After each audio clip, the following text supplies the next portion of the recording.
নমস্কার বন্ধুরা, আমাদের রান্নাঘরে তোমাদেরকে স্বাগত। আজকে আমাদের রান্নাঘরের রেসিপি হলো ভেজ চিজ স্যান্ডউইচ। চলো সঙ্গে থেকে দেখে নাও কিভাবে বানাচ্ছি। আশা করি এই স্যান্ডউইচটা খেতে তোমরা সকলেই খুব ভালোবাসো।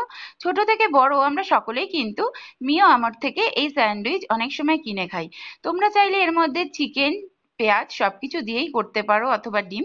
আমি ভেজ করে দেখালাম। সঙ্গে থেকে আজকে তোমাদের ভেজ স্যান্ডউইচ করে দেখাবো। তার জন্য আমি এখানে দেখো স্যান্ডউইচের জন্য বড় পাউরুটি নিয়ে নিয়েছি, টমেটো সস নিয়েছি, ভেজ মেয়োনিজ নিয়েছি, সবজির জন্য গাজর কুচো করে নিয়েছি, বিনস কুচো, ক্যাপসিকাম কুচো, লঙ্কা কুচো, শসা আর টমেটোটা রিং রিং করে নিয়েছি। আমি যেহেতু ভেজ করছি তাই পেঁয়াজটা দিলাম না, তোমরা চাইলে পেঁয়াজ দিতে পারো। কড়াইটা গরম করে হাফ চা চামচ মতন বাটার দিয়ে দিলাম, গাজর কুচিগুলো দিয়ে দিলাম বাটারে। গাজরটা একটু হালকা করে ভাজছি, খুব বেশি ভাজবো না। বিনস কুচিগুলো দিয়ে দিচ্ছি। 2-3 মিনিট মতন গাজর আর বিনসটা আমার ভাজা হয়ে গেছে। এই সময় ক্যাপসিকাম কুচোটা দিয়ে দিচ্ছি, কাঁচা লঙ্কা কুচোগুলোও দিয়ে দিলাম। আরও 1 মিনিট মতন নেড়ে নেব। ঠান্ডা হলে ফিরে আসছি। সবজিটা একটা পাত্রের মধ্যে ঢেলে নিয়েছি। অল্প একটু লবণ দিয়ে ভাজার সময় অল্প লবণ দিয়েছিলাম। গোলমরিচের গুঁড়ো দিয়ে দিচ্ছি পরিমাণ মতো। হাফ চা চামচ চিলি ফ্লেক্স দিচ্ছি। 1 টেবিল চামচ মেয়োনিজ দিলাম, যদি লাগে পরে আবার দেব।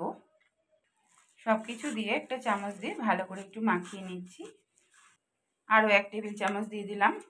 মেয়োনিজটা একটু বেশি হলে খেতে বেশি টেস্ট হয়, তাই জন্য তোমরা তোমাদের পরিমাণ মতনই দিও। মাখানো হয়ে গেছে আমার। একটা প্লেটের মধ্যে সবার প্রথমেই একটা ব্রেড নিয়ে নিয়েছি।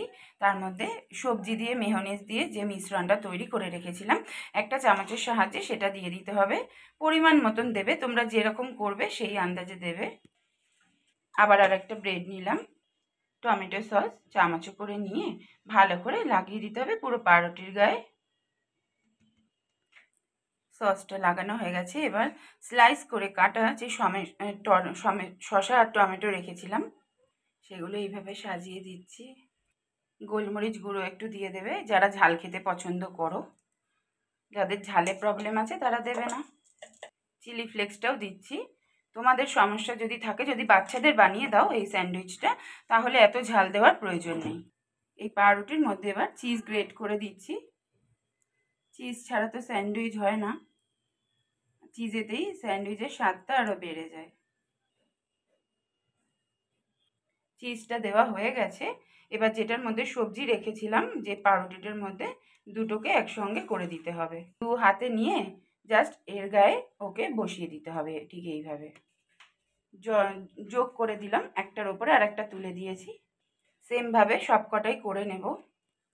একটা ব্রেডে সবজি দিয়ে সরিয়ে রেখেছি, আর একটা ব্রেডের মধ্যে টমেটো সস দিয়ে দিলাম। আবার শসাটা সাজিয়ে দিলাম, টমেটো দিয়ে গোলমরিচ গুঁড়ো দিয়ে দিলাম, চিলি ফ্লেক্স দিয়ে দিচ্ছি, চিজটা দিয়ে দিচ্ছি গ্রেট করে।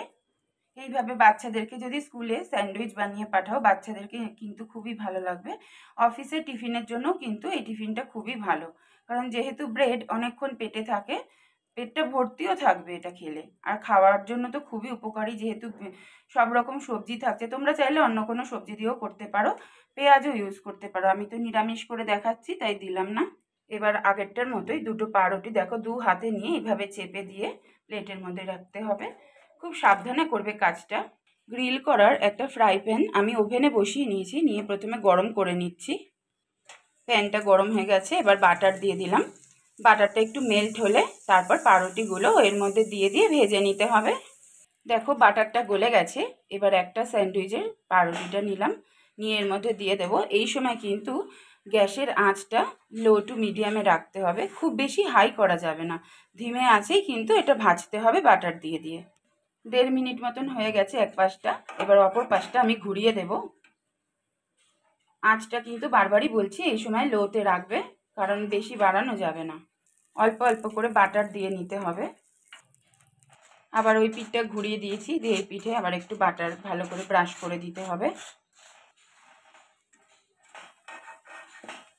তোমাদের কাছে যদি এরকম গ্রিল করার ফ্রাই প্যান না থাকে, তোমরা রুটি সেকার চাটুতেও করতে পারো সেমভাবে, তাতে কোনো অসুবিধা নেই।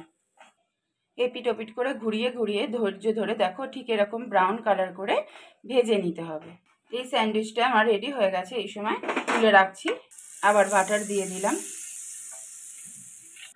আবার একটা পুর ভরা পাউরুটি দিয়ে দিলাম। এই স্যান্ডউইচটাও আমার রেডি হয়ে গেছে। ওপিটটা আবার একটু ঘুরিয়ে নিলাম। দেখো এই সময় তুলে নেব, রেডি হয়ে গেল। একটা প্লেটের মধ্যে স্যান্ডউইচটা তুলে নিয়েছি। এবার একটা ছুরির সাহায্যে মাঝখান থেকে, স্যান্ডউইচগুলো যেরকম হয় ত্রিকোণা মতো হয়, মাঝখান থেকে দুভাগ করে নিলেই হয়ে যাবে।